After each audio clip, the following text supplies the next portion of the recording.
de l'expérimentation du cannabis thérapeutique, c'est pas de prouver l'efficacité du cannabis. L'efficacité était un prérequis de l'expérimentation. Le but de l'expérimentation, c'était de tester le réseau français de prescription et de distribution pour essayer de comprendre un peu et de tester ce réseau et de l'expérimenter pour savoir plus tard, quand on aura un élargissement de la prescription en dehors de l'expérimentation, de savoir un peu les règles et comment ça allait se faire. L'idée, c'était une expérimentation sur 2 ans.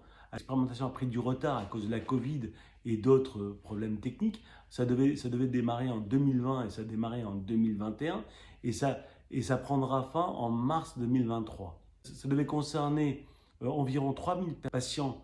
L'ANSM a défini 5 indications précises, mais assez contraignantes.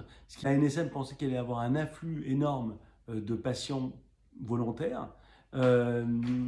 Et donc c'est pour ça qu'ils ont restreint énormément les indications et qu'au final, il n'y a pas eu autant de patients qui ont pu intégrer l'expérimentation, voyez, pour différentes raisons. Et, ils ont essayé d'élargir l'inclusion des patients pour atteindre ce chiffre de 3000 en fin d'expérimentation.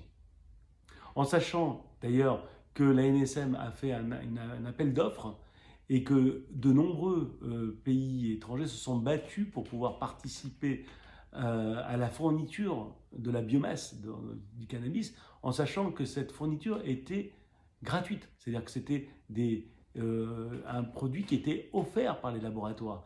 Donc tout ça pour vous expliquer que si des laboratoires étrangers étaient capables d'offrir 5 millions de dollars de biomasse, c'est qu'ils estimaient que le marché français était très porteur et qu'il y aurait un retour sur investissement intéressant pour eux s'ils étaient dans l'expérimentation. Donc ça prouve aussi l'avenir du cannabis thérapeutique sous toutes les formes en France.